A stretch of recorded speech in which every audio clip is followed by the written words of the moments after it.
ladies and gentlemen, fanboys and girls, nerds, geeks, and otaku, welcome back and welcome home.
Well, hello there, Apple Bites. This is your Apple Bite Written Writ Ralph talking to you straight from our show here, the Written Writ Special Edition. And it's special today because we have our friend Dirk Manning about to get all ESP with you. See, he's already sending the oogie woogie woogies. I am predicting a really cool chat for the next 30 minutes or so before I disappear into the ether. I agree. I think it's going to be a beautiful hour of geekery. And you know what? Let's kick this off, Dirk. Tell the people all the good stuff, and I will put it up right here so we can rock and roll. Yeah, new campaign. I'm super excited about this new book, RSVP ESP. This is a graphic novel co-written with Josh Malerman, who a lot of people know as the author of Bird Box, Incidents Around the House. Several of his films have been adapted, or several of his books have been adapted into film. RSVP ESP is a new graphic novel based on a previously unpublished short story written by Josh, adapted to graphic novel form by me with Joshua Ross. It's a story about a scientist who's really desperate to prove that psychic powers are real, and how he is unknowingly trapped in this battle between these two Omega-level psychic children who are rewriting reality around him, all unbeknownst to our good doctor. Ooh, exciting. Oh, that sounds great, man.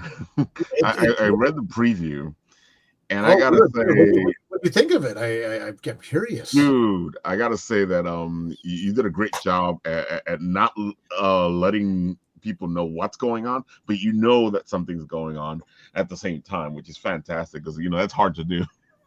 No, I love just like the dude. That's something right there. Yeah, because again, this is a book about two psychic kids, right? Mm-hmm. And one of the things we wanted to do in this graphic novel is creep people out, and as the book goes on, make it that people don't necessarily know what's real and what's not real.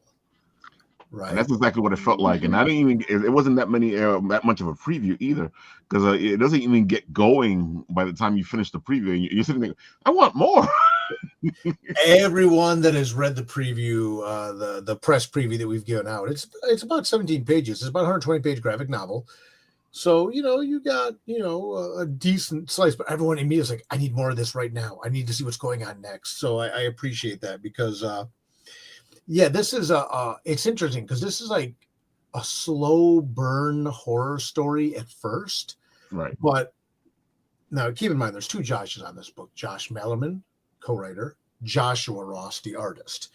So Josh Malerman, the co-writer, and I are both big horror fans, but all of us kind of agreed for the most part that we're not going to show much past the first 25 pages because we want people to experience it on the page. And like the teaser you see right now, which is still within the confines of that, with this kid literally like unraveling like spaghetti or like someone pulled a string on a sweater, right? This is just the tiniest inkling of how crazy this book gets. I'm talking like David Cronenberg. I'm talking like Junji Ito. This book just goes off the freaking rails into like body horror and psychic horror, all this stuff going on. We cannot wait for people to see it. But we've also stuck to our guns. We have 10 days left in the campaign, and we have stuck to our guns that we are not even getting into the second and third act of the book. Because we want to surprise people with what's going to happen. But what you're seeing right now is a nice little taste. That's one creepy taste. If I could just say, this is my first time seeing this. I love the unraveling effect, and what a beautiful art, by the way. This is really exciting. I appreciate that so much. Thank you. And I'll tell you, this is Joshua Ross, and it's funny because when Josh Malerman presented me the story for a graphic novel, I read it and I loved the story. Immediately I realized only one person could do this story the right way, and that was Joshua Ross. So I then had to get a hold of Joshua, who Joshua is one of my longest collaborators in the game, right? I mean, this is a guy that we've been working together for over 20 years in comics, from Nightmare World to Tales of Mystery. And Joshua at that point was just finishing up or just finished Left Turns, which was his own graphic novel. And it's like a slice of life, really like realistically based, creative nonfiction book. And I get a hold of Joshua and I say, Joshua, I have an opportunity for us to do a graphic novel with a major personality in horror. I can't tell you who it is right now, but I can only tell you that you are the only one who can bring this story to life the right way. And to Joshua's credit, he said, all right, man, I trust you. I'm in. Sight unseen. I'm like, thank you. So then I go back to Josh Malerman. I'm like, okay, I got the artist. We can do this. And this page is exactly an example of why. I mean, I've worked with a lot of amazing artists in my career. I mean, very. You know what? One of the other things that struck me while I was reading it and while I was looking at it, it is this beautiful 70s horror feel. Thank you. And that is not only due to Joshua Ross, that's also due to our colorist, Colin Johnson. I'm so glad you said that, Rav, because one of the things we want to do with this book is just give it this slightly off aesthetic. Is it 70s? Yeah. Is it 90s? Is it 2020s?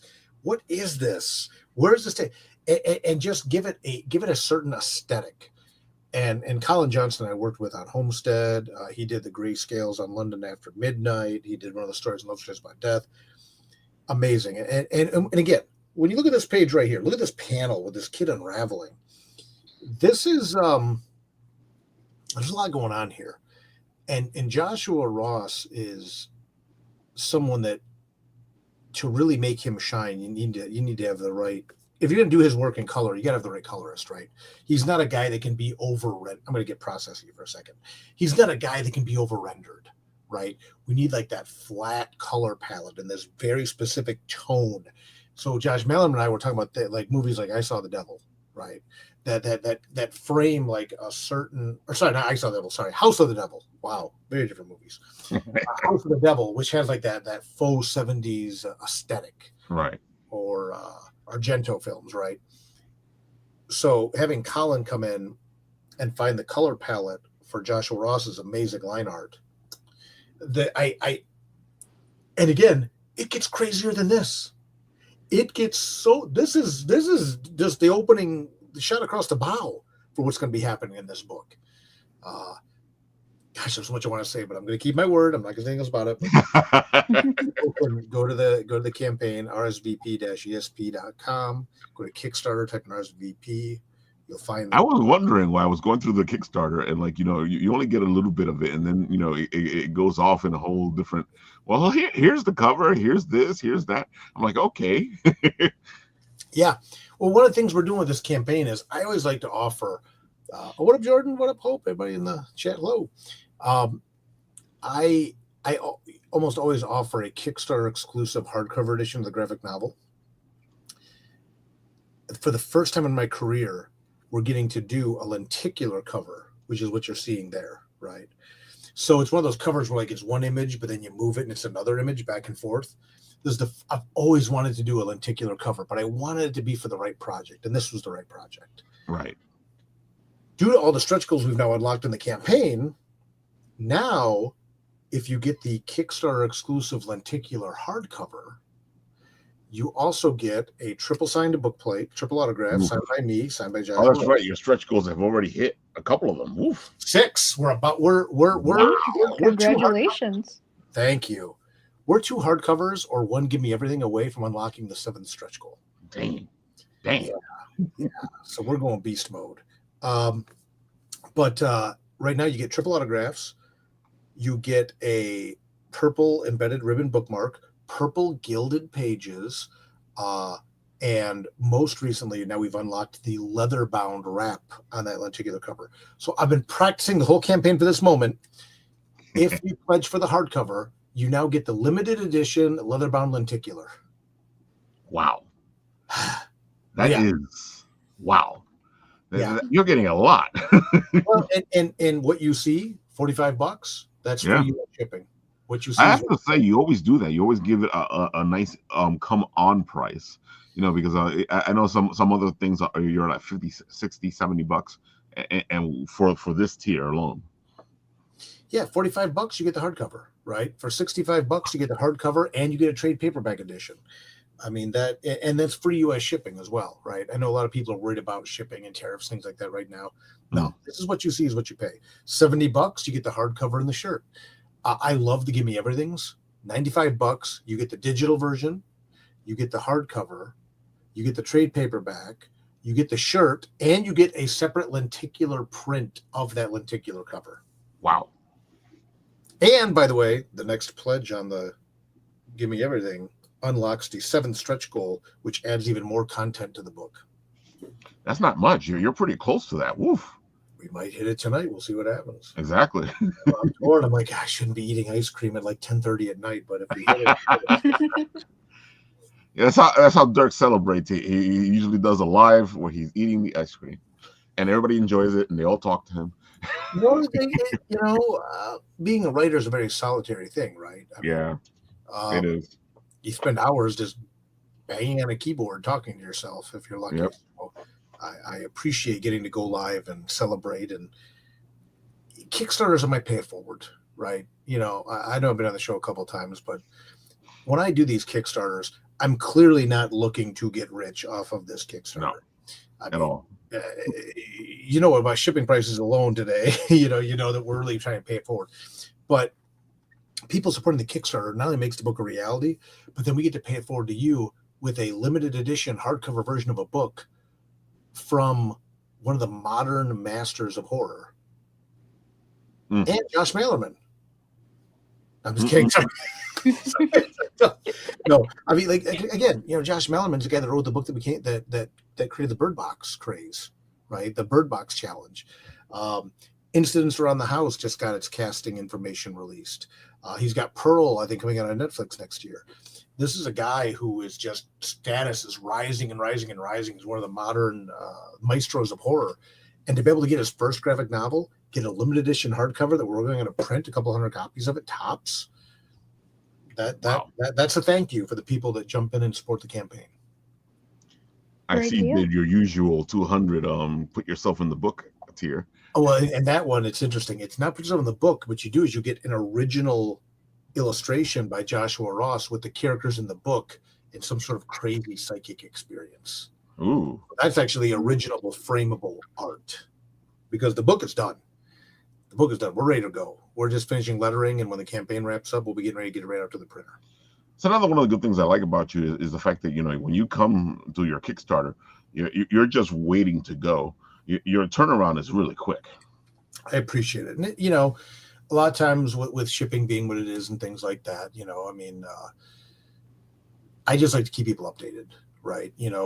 Sometimes shipping delays, things like that happen. But, yeah, we want to get the books in people's hands as fast as possible. Look at all those stretch goals. Yeah, we just posted the round. Yeah, like I said, right now we're a gimme everything away from unlocking that $14,000 stretch goal or 2 hardcovers. So I'm excited. I If we hit the next one, I'll be writing a new forward to the book about psychic powers. If we hit the one after that, Josh Melman's going to write a multi-page afterword to the book all about the experience of taking his first unpublished prose story and turning it into his first, taking an unpublished prose story, turning it into his first graphic novel. Right. Really. So again, the book's just going to get bigger and fatter and more amazing. And I like that you do that. I like that you're constantly looking what else can I give them as the stretch goals reach their points. It's pay it forward, Yeah. the pay it forward thing. It's the bane of my publisher sometimes because I don't seek to overly monetize the Kickstarter process. I just want to get the books out, right? And I want to pay it forward to the people that are saying, Dirk, we believe in you, we believe in your team, and we want to help make this possible. This is how we pay it forward to you. That is one of the creepiest pages from the first act of the book. Oh, God. I got to say, I had to reread this a couple of times because I was like, did I just see that? Well, why is there a face there? Again, Joshua Ross just crushing it. Yeah, with him running his fingers across the books on the shelf and all of a sudden just falling into a mouth on the bookshelf. I like how, as a matter of fact, this is done. Because that's why I had to relook at it because I was like, wait, what? How did that face get there? Well, and that's the power of Josh Ross's artwork, right? He's very like, as much as you can draw comparisons to his work to like a Jeff Darrow, for example, he also, I think, is very much like a Dave Gibbons, just a very grounded, realistic illustrator. Which is great because then when you have a kid unraveling like in a pile of spaghetti, for example, or some of the other crazy things that no one has seen yet, wait until you see the fish. Now I'm not going to say the other one. I'm not going to say, but there's some crazy stuff going on in this book. But because Joshua's art is so based in reality, it's so realistic like this. Oh God, I keep looking at that page with fingers. Oh, yeah. But it's so grounded in reality, like you said. When you see the hand fall into a mouth, or when you see some of these other crazy things, it makes it that much more impactful because it's so grounded in reality. It's so real, and that's just power to Joshua's line art, as well as Colin John's amazing colors too. Quite frankly, I was about to say with the colors, like they invoke an almost like lighter tone, like that nostalgic 70s, like you were saying, and then it twists that on its head with the whole unraveling the bodies and all this body horror stuff. Very exciting. I'm gonna check this out after we get off here. Oh, thank you. Yeah, I'm a big Junji Ito fan, right? Who did Uzumaki and Tomei and Gaio and so many other great books. This story has finally allowed me to scratch my Junji Ito itch. For people who knows what that means, with like the absurd, crazy, but horrifying, scary, terrifying body horror stuff.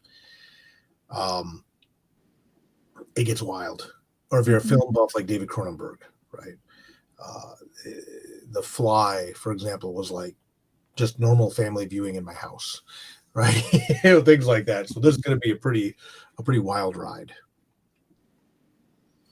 Oh, that panel. Oh, there's so much going on here that I just. Folks, I'm telling you, reading the preview, it doesn't give any justice, and it leaves you really hanging, and you sit there going, "I want more." You can get more by going to rsvp-esp.com and get that hardcover, get the shirt. I'm excited about the shirt too. The shirt is like possibly one of my favorite shirts we've ever done on a campaign. The shirts. I feel like the more simple ones are the best ones, and I feel like you went kind of simple with this one, but at the same time, it stands out. Yeah. The shirt just says, "I'm more psychic than you think," and we got the shirt hardcover combo. What up, John? So really, really excited about it. In fact, it's funny. As soon as we did the shirt, Josh Melman's like, "Can I get a shirt now?" Like, no, we have to all play by the rules. You see, folks, what happens. You want to get all the stuff now. Well, again, Melman's been really a good sport about things, right? But the rule is we don't get our stuff till everybody gets their stuff. He said, well, can't we just get a sample shirt? I'm like, no, we got to wait. That's the rule. And then obviously we're publishing through SourcePoint Press, fulfillment by our friends at Whalebacker. I gotta say that this comes in handy because I know one of the problems that a lot of creators have is trying to get this stuff out there themselves. Oh yeah. I love using Whalebacker. Whalebacker is an absolutely great service. And it costs money to use a fulfillment center, but you know what? It also costs money to buy my own envelopes, buy my own tape, buy my own Gemini mailers. Mm-hmm. You know, hire a couple of friends to come over and help you out. Yeah, I mean, if the campaign stopped now, we'd be sending out over almost 200 packages. That's a lot of books. You know, I would rather be just sitting here banging on my keyboard or doing something else, right? Exactly. Not that I'm too good to pack a box. Believe me, I've done plenty of that in my day. But you use a company like Whalebacker, a fulfillment service. It's really nice because I just get them the stuff, they handle it, they get it out the door. There's issues. One less stress. Right. One less stress.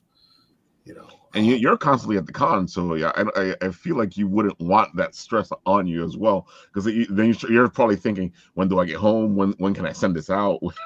Yeah, that's exactly it. You know, I project manage almost everything I write myself, so not coordinating with the artists, coordinating with the teams, things like that, but then doing conventions.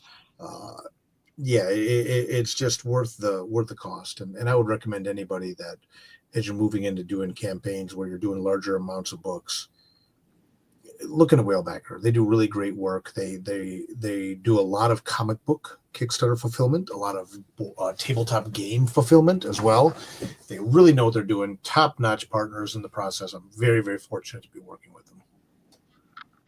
Oh yeah, that's my cheap plug. Hopefully, I'll be getting a discount on my next bill. I always, hey guys, by the way, I took all about your stuff. No, Whalebacker's always been great to me, and they're very economical. And I like to pay it forward, right? It's like acts of service. Like, how can I pay it forward to the people paying it forward to me? So if there's other creators out there watching this, check out Whalebacker as an option for your campaign fulfillment. Gotta write that down somewhere. Yeah, go right to the page. I think I even linked to them at the bottom of the page there too. So people go, they can make their pledge, they can go check out Whalebacker, things like that. You know, because that's one of the things when people do Kickstarters, oftentimes they overlook shipping costs and how much that stuff costs. Yeah.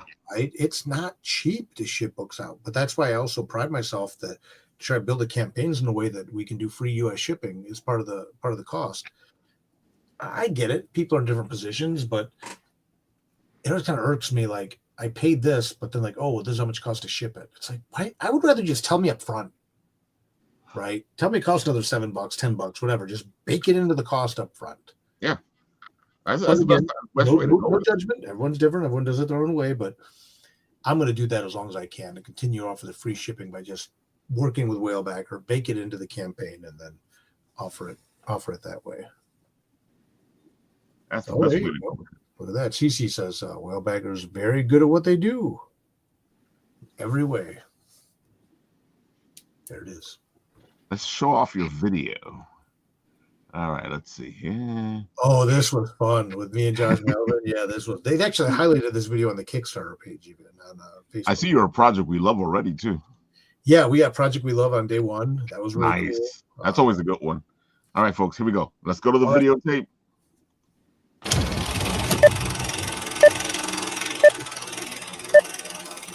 Okay, Dirk, just like we practiced. Are you ready? You got it, Josh. Let's do this. Okay. What card am I holding up?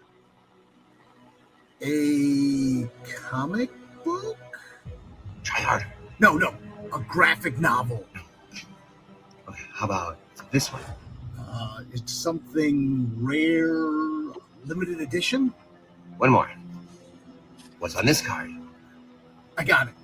It's a Kickstarter exclusive hardcover with a lenticular cover. And it's based on a short story written by you, adapted to graphic novel form by me, and illustrated by Joshua Ross. Why, yes. That's exactly what it is. Hello, everyone. I'm Josh Mallerman, author of Bird Box, Incidents Around the House, Unmarried Carol, Goblin, and more. And I'm Dirk Manning, the writer of graphic novels including Tales of Mystery, Nightmare World, and most recently the graphic novel adaptation of London After Midnight. This is my first foray into the graphic novel universe, and I am thrilled.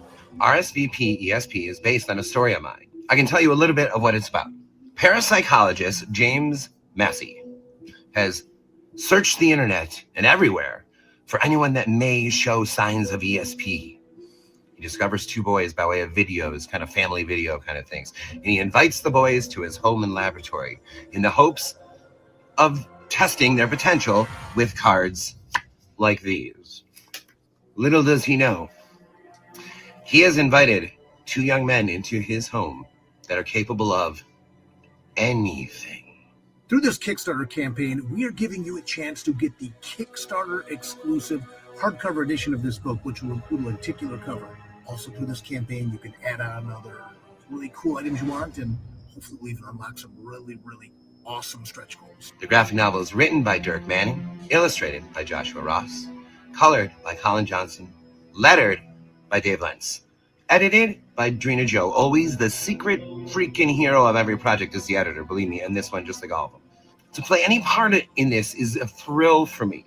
Supporting this campaign is the only way to bring this book to life. So please, check out our pledge levels, jump in for what you want, and then tell your friends about the campaign too. We are ecstatic to be bringing this to you, and it's a new thing for me, and I'm always excited about a new anything, whether it's, hey, let's try a nonfiction book, hey, let's try serializing a novel, hey, let's try, whatever, 1,000-pager, a 90-pager.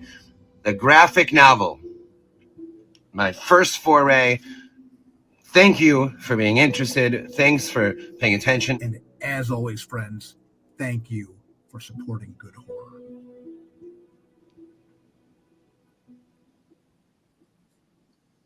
I had to show off the video because it's just so much fun. You guys look like you're having a blast doing that. Oh, I can't stand watch myself on video, but I'll tell you what, it's funny. Josh, along with having several of his novels adapted into film, has made films himself. And one of the things we were talking about was like going to like shoot this thing, like at this location, which I'm not going to give away because we may end up doing it later and things like that. Right? Oh, thank you. And we're trying to get all this set up, and work with like these professional filmmakers to do like this vignette type thing, kind of like what we did. Good job. And but finally I said to him, I said, Josh, what if we just did this on our phones? And we did it this way. And then big props to Bones Dub, who actually does all the video editing on the videos and stuff like that. Again, team effort. The hardest part of any campaign for me is doing that video. Yeah, I can't do the video. That's like I'll be in my office. Just at least you're having fun with it, because what ends up happening is everybody starts doing the same thing over and over, talking heads. You guys actually put up a little production there. It was fun. It was creative, and all you need is a good idea and a good editor, and you're done. Yeah, that's a good idea, good video editor, and just me doing. I can sit here and talk to you guys all day, right? But then you put me on a video when I know it's going to be like up there for like a Kickstarter campaign, and sweating and freaking out and like stumbling over my lines. Why I would rather direct theater than act in theater. It's why I would rather write than act. I feel the same way. But thank you. We had so much fun. Josh bought Zener cards for that whole thing, which are the psychic cards. Thank you for showing it. It was a lot of fun. Dude, I love noir, and it just felt so noir, and I was like, I gotta show this. It was a fun one. Thank you. I really enjoyed. CC added here, the Whalebackers very good at what they do, ultra pro in every way. There it is.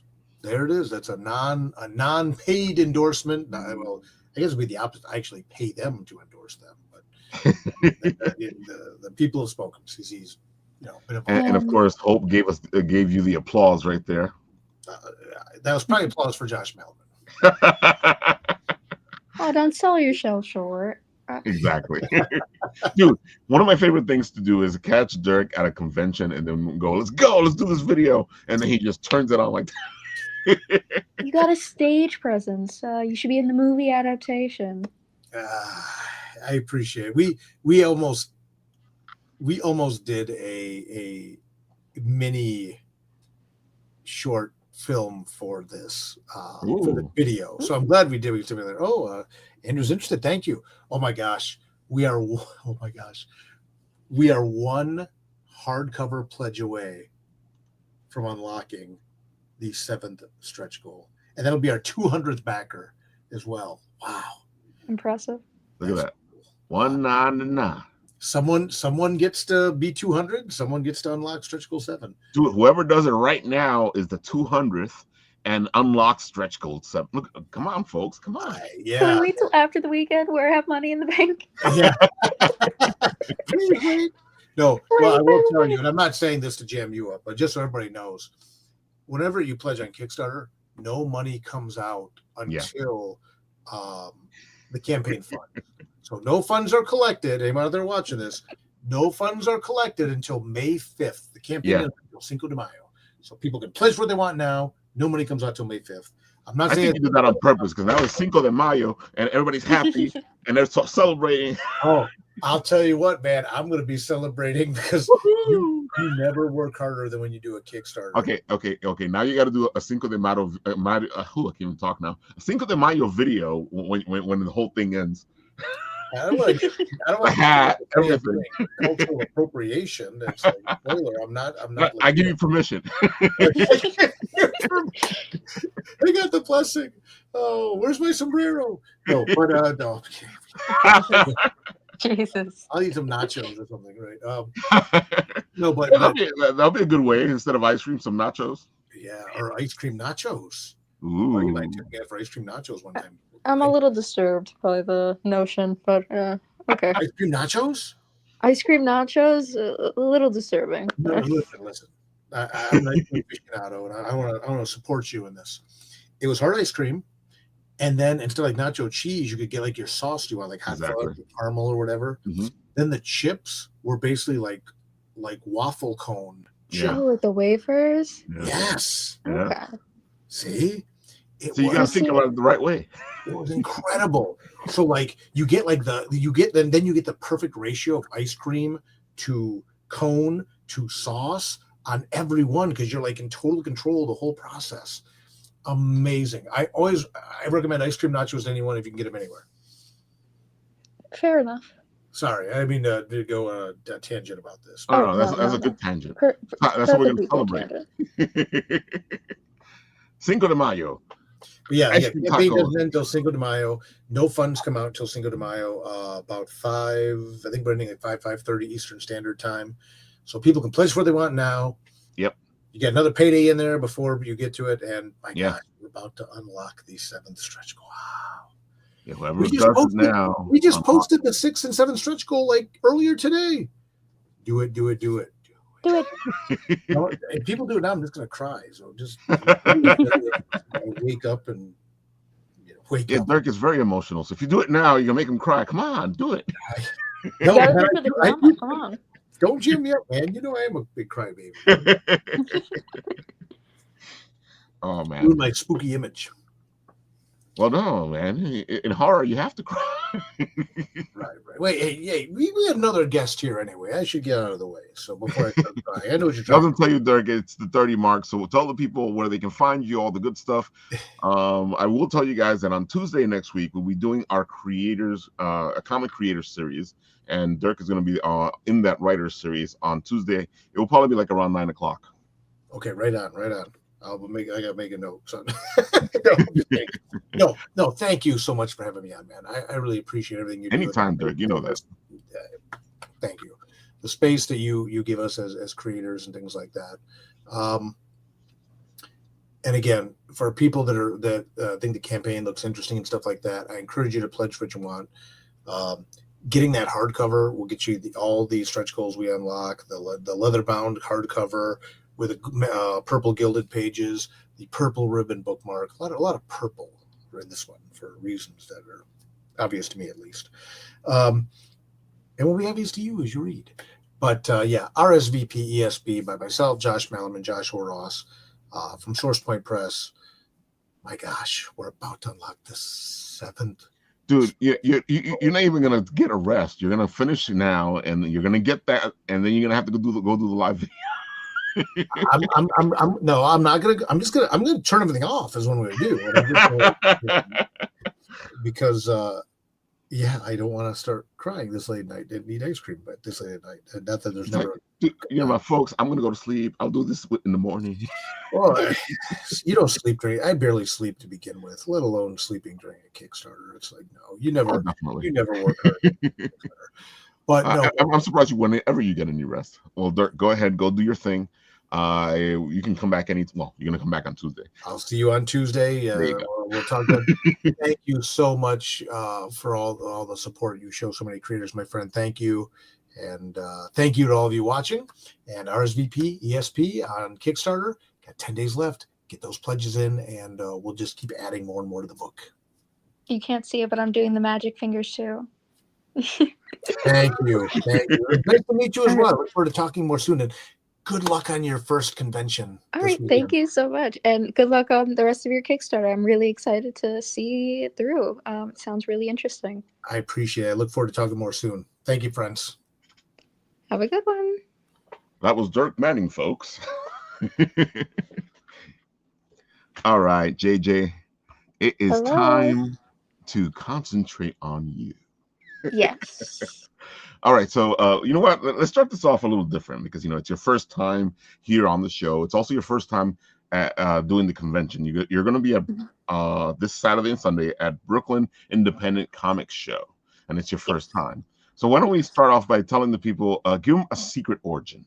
What's JJ Ortega's secret origin?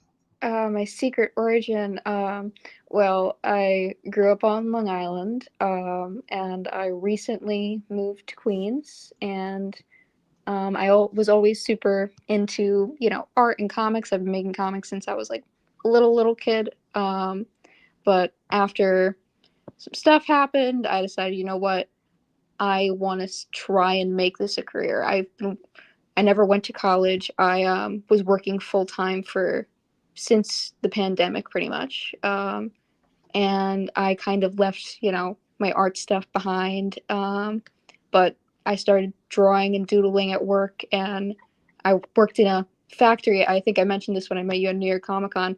I worked in a factory where everything was blue. It was the most depressing environment ever. Yeah.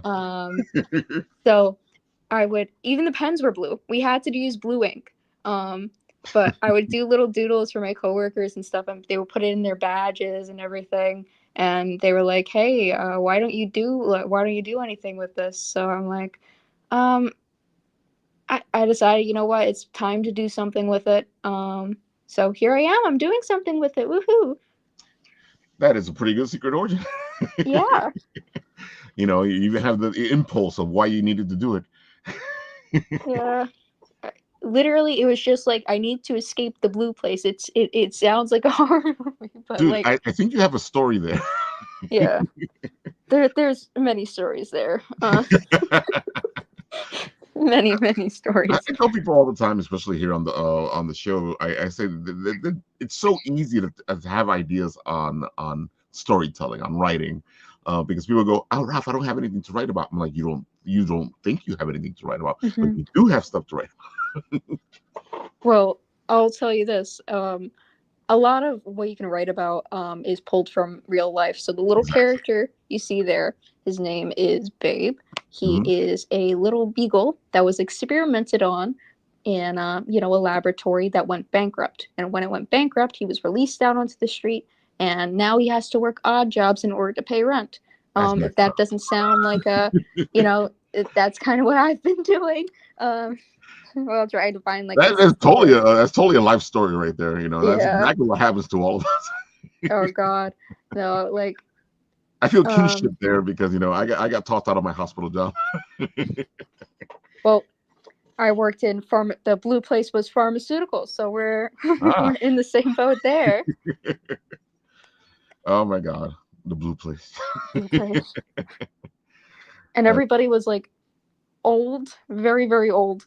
I was the youngest person there for a long time. Which they were all, most of them were lovely, but it was very, I don't know, it's very strict. People were there for like, one person was there for like 50 years or whatnot, and she'd just tell me, escape while you can. Oh my God. That's what happened when I first started working in the hospital. It goes, Ralph, you're not going to be here for a long time, right? Yeah. And I was like, no, I'm just doing this for a short part of time. Yeah, don't stay here. Don't stay here. My mother is a nurse, ICU nurse, so she's been one for about 2 decades now or so. Ooh.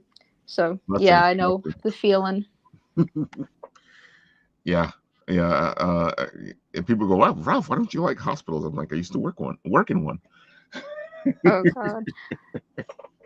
But I will say, healthcare workers, they are very highly underappreciated, and they're the backbone of our society and whatnot, I would say. But that's besides the point. Let's get fun stuff, comics. Well, how can we not be fun? Look at this character, man. Yeah. Oh my God. I got to tell you, like I was going through my feed because you're on my feed, and it popped up and I was like, I like this. Yeah. All right. So good news. I have a ton of stickers that were from an exchange I did with Hourglass Comics for Cool. his campaign for Murderface, which was a wonderful comic, by the way, wonderful like horror slasher comic. I see him in the comments right here, Hourglass. Yes, he's wonderful. I designed some stickers and Valentine's Day cards for his campaign, and in exchange, he printed a bunch of these wonderful stickers of great quality.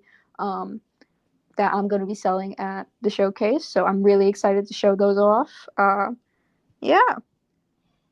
So I feel like you got a story here with this character. Are you heading in the direction of a comic book, or are you heading in the direction of something else? I am right now I'm heading in the direction of a comic book. I have Nice. mini zines and stuff right now. Only one little story. Right now, right? Yeah, just mini zines and stuff right now. However, I do plan on making a full-blown 22-page issue, doing a Kickstarter at some point, but I'm just working up, like, finishing the script and everything. I have the outline of how I want it to go. Right. Just got to do the script and then, of course, the art. But, yeah. I got to say, I like this little zine-looking thing. You designed it really well. I feel like I want to buy it. Ooh.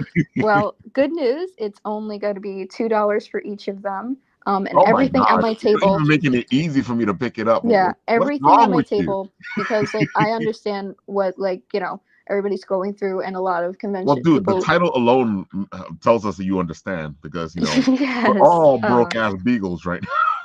We're all broke ass beagles, but I wanted to make sure everything at my table could be affordable. So everything at my table is going to be under $5. That includes the prints, that includes the zines, and that includes all the stickers. Wow. Everything will be under $5. Very impressive. Yes. Okay. That's a good way to go. You should do well, because I know people are always looking for those under $5 or $5 type of things that they can get at these conventions. Because you want to bring stuff home. I think one of the good things about this convention in particular is that it's free. Yes. You heard that right, folks. It's free. So that means that you don't have to pay for entry, so you can go buy all the beautiful stuff, like our broke ass beagle right here. Yes. But no, that's what I loved, the idea of like a convention where it's like free to go to. Exactly. You can actually walk, you don't have like an obligation to buy anything, but you should buy from me, please. I need to pay that money back, please. But I will say the tables at the convention were extremely affordable, just extremely chill, cool people, from what I've heard, and I've yet to meet the people running the convention, so Ainsley and the people at the folks Ainsley, at St. Mark's. We had her on the show 2 weeks ago. Oh, all right. Oh yeah, she's great. I've heard wonderful things about her. Yeah, no, I'm very excited. Very nervous, very excited. I don't know. I think you got this. Look at your art, man. I Thank love this you. thing over here. Look at this. Oh, thank you. I'm like I said, I'm a big noir guy, and you got thing noir right there. That was a commission for one of my friend Anthony, my friend Anthony or whatever. He was asking me to do like his little profile picture because he's been really into Marvel Rivals. So Oh, that's he's a great. thing main. Oh my god, that is a great profile picture. Oh my god, Yes, it I can goes see hard. it. Yeah. So do you do that for other people? Is I this one of do, the I commission do, type of I things that you do, do? I do commissions. So this was $15. Oh, that's pretty cheap. Yeah. For a fully rendered like full body piece, I usually charge between 25 and 30, depending on the complexities and stuff like that. What you want in the background, but yeah, no, commissions are open. Though I am working on a couple right now, so I'm probably not gonna be super quick right now at the moment. That's Well, they're gonna want to wait for your quality here. See, look, yes. even I said it over here. Love it. It's cute, badass at the same time. Thank you. I gotta say this. Really like this one. It really came out nice, and I've always liked the thing in his little outfit where he's trying to hide his appearance, but it The doesn't work. trench coat, iconic look, and I love when they showed like the trailers and stuff like that. I'm really excited for the Fantastic Four movie. Dude, now I gotta see you do Ralph because he's always in that costume too. Yes, I gotta do Yeah, that. I can see it now. So all this is yours, right? Yes, all of this is mine. That's good. That's good. You have a lovely style. Thank you. It's fun and quick, and it can get serious at the same time. That's a interesting combination. Thank you. I a lot of my inspirations for like specifically with Broke Out Beagle, my inspiration comes from like a mixture of like Kawaii culture, so like the Sanrio characters on top I of can see it. like the classic Americana, like Snoopy, like Biscuit the dog for the little picture books. That was one of the big inspirations for him. Everybody says Parappa the Rappa. Yes, Parappa the Rappa. I wasn't even thinking about Parappa. Yeah. Well, he's got the big like parachute pants / overalls for a I can reason. see that, but at the same time, I feel like it's a bit of a stretch, even though I can see where they're coming from. But no, I say no. All right.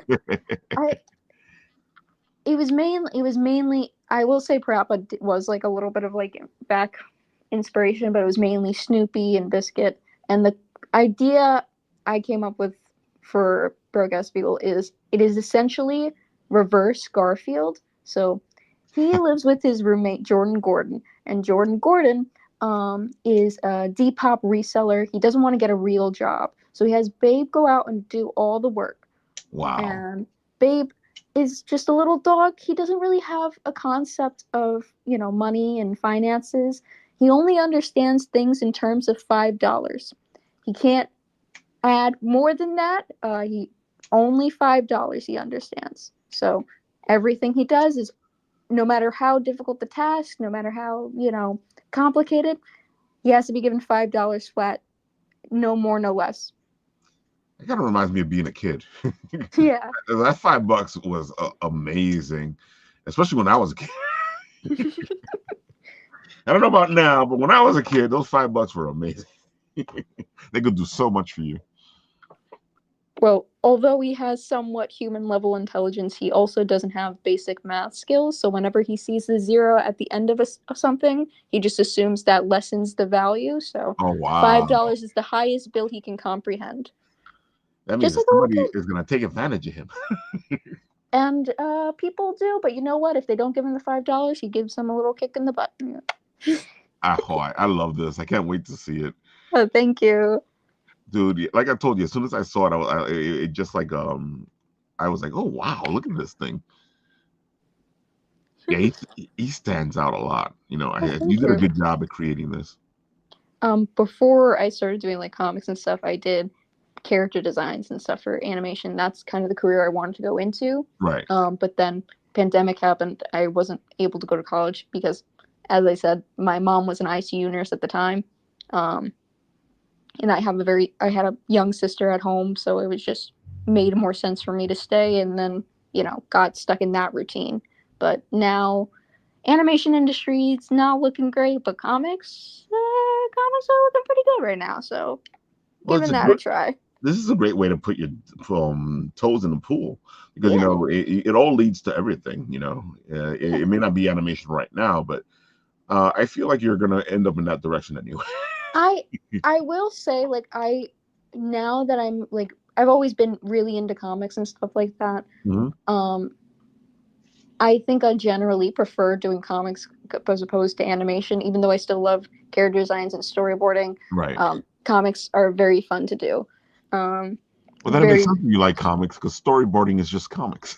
Storyboard, yeah, it is a lot like comics. I will say, like, paneling and stuff is one of my favorite things about comics. So I wouldn't say that necessarily translates super well into storyboarding, but it does a little bit. I've seen the storyboards. I know what you're talking about. Yeah. Sometimes it's not the same as a comic. Yeah. I've done enough projects that when you look at the storyboard, people go, "Oh, it's a comic." No, not completely. No. It's. I will say about like storyboards. This is a random tangent. However, what I loved recently is there is like on YouTube. There's a bunch of people who. Animation is very hard to produce and very time consuming to produce. So a lot of people are doing their pilots and stuff in just storyboards. Like recently there was one called Pretty Please, I Don't Want to Be a Magical Girl. And that one was amazing. Amazing storyboarding by Kiana May, I believe her name was. I could be pronouncing it wrong, but she worked on Big City Greens and everything. Great pilot. I recommend if you like cute little magical girl stories, but with twist, I would recommend checking that out. Very fun, very cute. Love it. And Martha's here like, wow, cute. Oh, thank you, Martha.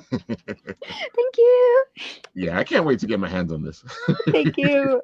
I'm really excited. I'm very flattered. Like, I can't wait to show like this little character off. And you should, yeah. Yeah.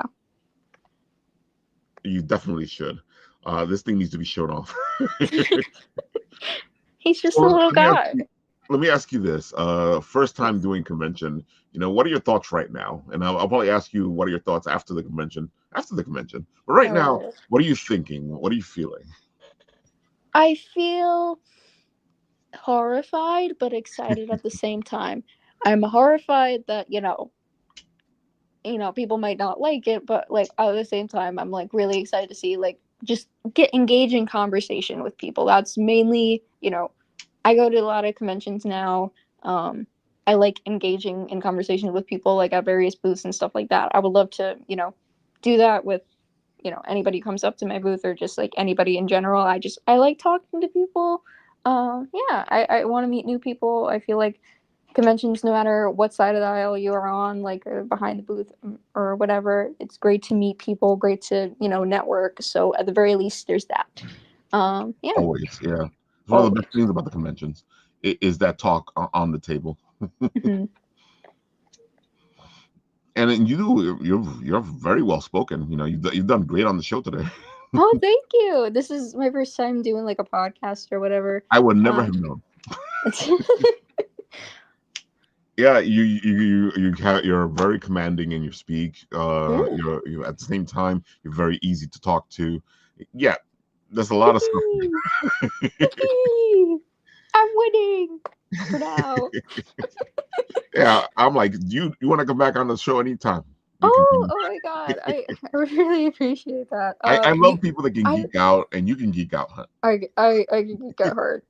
You have no clue. I kind of get a clue because when we first talked, we were across a convention table, and it was a great conversation. Oh, it was an amazing conversation. It was with Snowstorm Comics, who exactly. Check them out, people watching. They're amazing people. Well, they are amazing. Working on an amazing project. I believe their second Kickstarter is coming out soon. I won't divulge any more than that, but very exciting project. Yeah, I'm supposed to get him on the show soon so he can talk about the second Kickstarter. Yes. I will, like, I forget what we were even talking about. There was a conversation about Joker 2 there. I remember. Oh, that was a lot, dude. We geeked out. So trying to figure out what we were talking about. No, we went through like 5 conversations. We went through like a oh my god billion, man. I will say, like, that was my first time going to Comic-Con for like all 4 days, and first time for like networking purposes, like quote unquote professional. Right.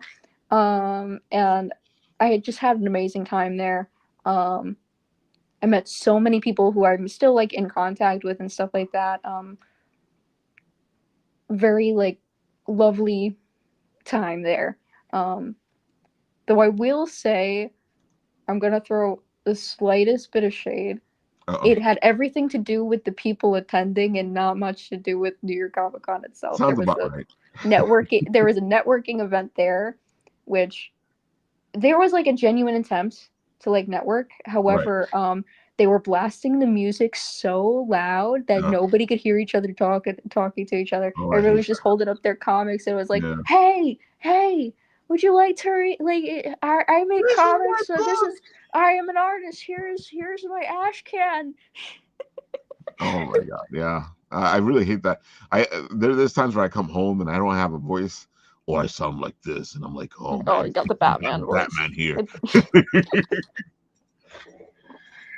Speaking of Batman, have you been reading Dark Patterns? Have you been reading which one? Dark Patterns by Dan Waters. I don't think so. Pick that up. It is great. Dan Waters, amazing. Yeah. Tell us about it.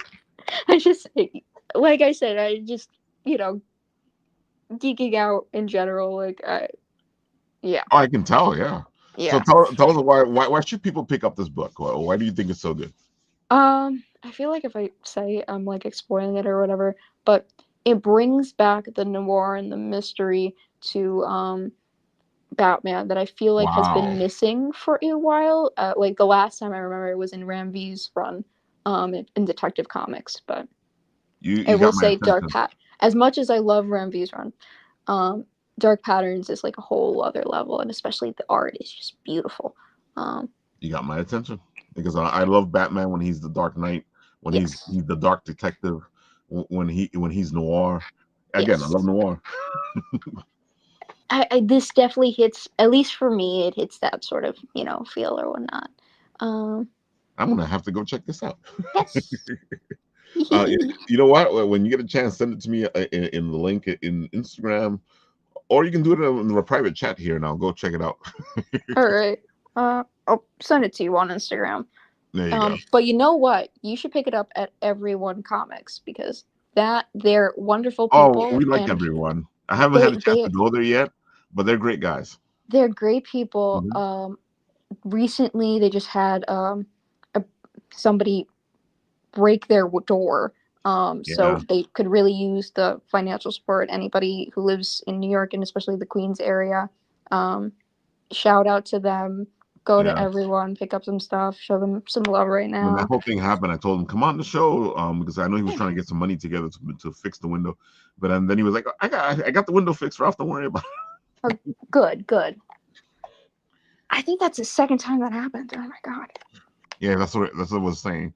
That's messed up, though. I really don't understand why people do stuff like that. People are strange. People are strange. Yeah. At all. I gotta say, this is gonna be a lot of fun. Brooklyn Independent Comic Show is always a blast. It is, and I've been saying this over and over. Every time we've gone, we've upped how many interviews we've done. Last time we did is the most interviews we've ever done at any show, and it was one day. Now it's 2 days, so let's see what happens. 2 days indoors. The wind will not kill us. Supposedly, like last time. Yeah, last time the wind was blowing everybody away. Oh god. No, I heard somebody warned me just bring bungee cords, but yeah, I think that's why they decided to do it inside, and they allowed them to do it inside, so they're going in that direction. And she's really expanded the show. There's so much to do. They have like 5 or 6 panels. They got all the convention stuff that's happening. They have There's even a comic book related show that's happening at night at the place. Yeah. Yeah, I saw about the after party. Very excited about that. Also,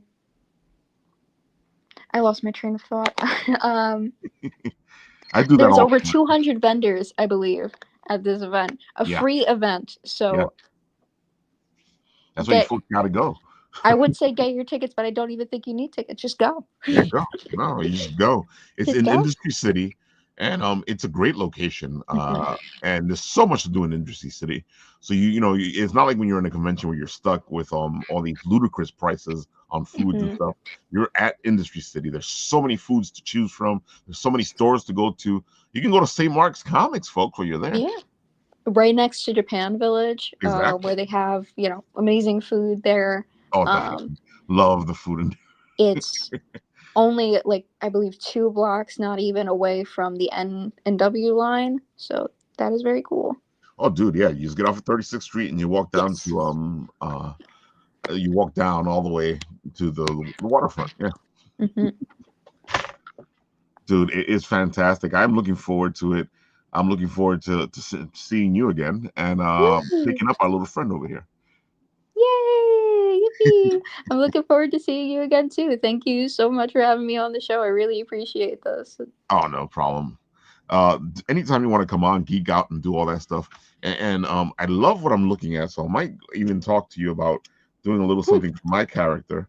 Ooh! Hugbert. Oh, I would love to. It's a teddy bear superhero. Oh my god!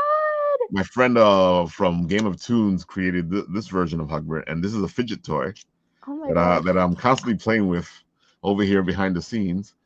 And it's my first swag from Hugbert. Oh my god! No, that's awesome. I love that. And I was looking at your stuff, going, yeah, I think she could do a really nice piece for Hugbert. I would love to. I love that little bit I saw of that design. I think it would be very cute. I would love to. I love doing cute little characters. I love doing cute little guys. That's my favorite.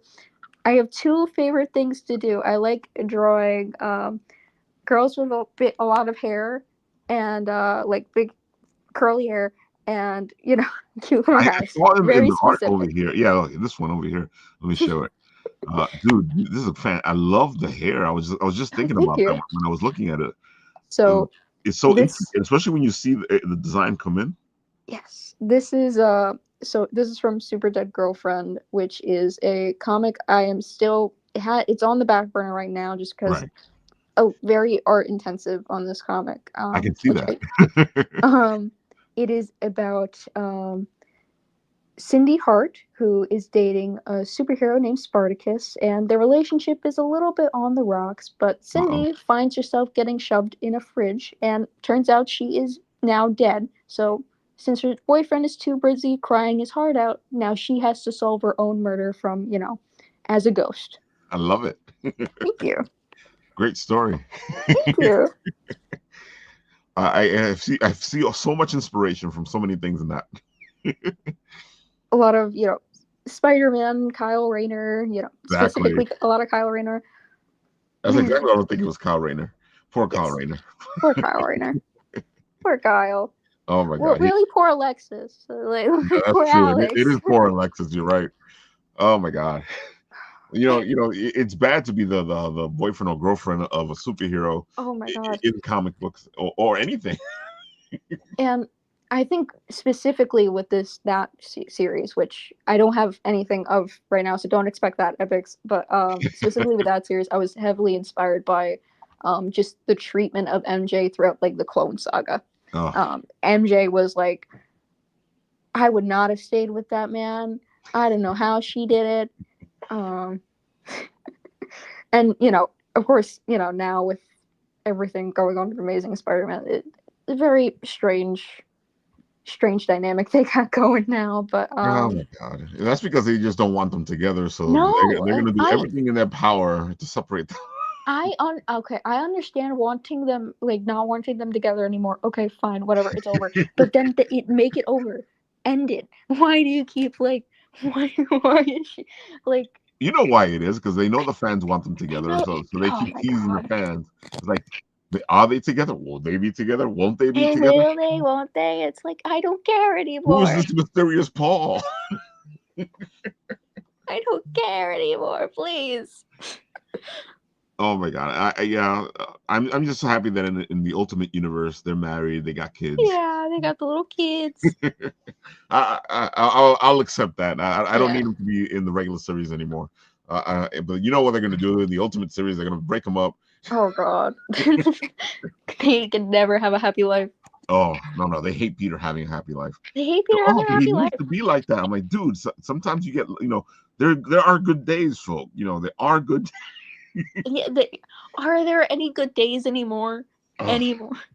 It feels does like feel it's like been that, one though. bad day for like several decades. Yeah, that was one bad day has lasted a long time. Yeah, that's been a while.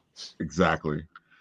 Oh man. So you know what? Tell the people one more time where they can find you and all the good stuff. All right, so I'm going to be at BICS all weekend from 11 to 7 at Industry City. Everything on my table is going to be under $5, so very affordable, very nice, very cool. Yeah, I will see you there. Oh, yeah, folks, you got to go check her out. You got to pick up yourself this cute little guy because he needs to come home with you. He needs the money, please, please. Folks, he needs the money. He needs the money. We all need the money. Exactly. Except you. You could spare $2. Exactly. It's only $2. Come on, guys. Come on. And it's a free event, so you're not even paying to Free get event. In. It's less than a subway ride. Exactly. You take your yellow train down to the 36th Street, you get off, you walk to the waterfront, and you get a whole Industry City to play with. With great food, great people, great artists, all this stuff. Yeah, folks, this is going to be a fantastic little event. We love BICS. BICS is fantastic. And we will be there showcasing the whole thing for you from the get-go. We'll be there Saturday and Sunday, showing everything off. So you guys can feel like you're there, but you should be there because it's free. Free. Oh, man. So anything else, JJ? I don't know. Yippee! Yippee! Oh. Yippee! Folks, JJ will be back soon because I enjoyed geeking out with her. So thank you. Yippee! and you'll see her this love weekend. being on here. Thank you so much for having me. Bro, anytime. Thank you. Let's see. Is that everything? I think that is everything. Everything. And folks, that is the special edition, the Written Writ, all about creating, having fun, and going to cons. And of course, don't forget to support our little Dirk Manning comic right now, because he's trying to get to 200, and he's right there. Look at that. One more person will do it, and that one person will bring them to the next stretch goal. Come on, you could do it. I think I'm gonna wait until Monday, but you could do it. Do it. I am looking forward to seeing you this weekend, JJ. And folks, go see her yourselves. Go to Industry City. Go to BICS. Be there. Be there. Or be square. Exactly. With that, I'll do what I always do on the show. I'll press the button, and where it stops, nobody knows.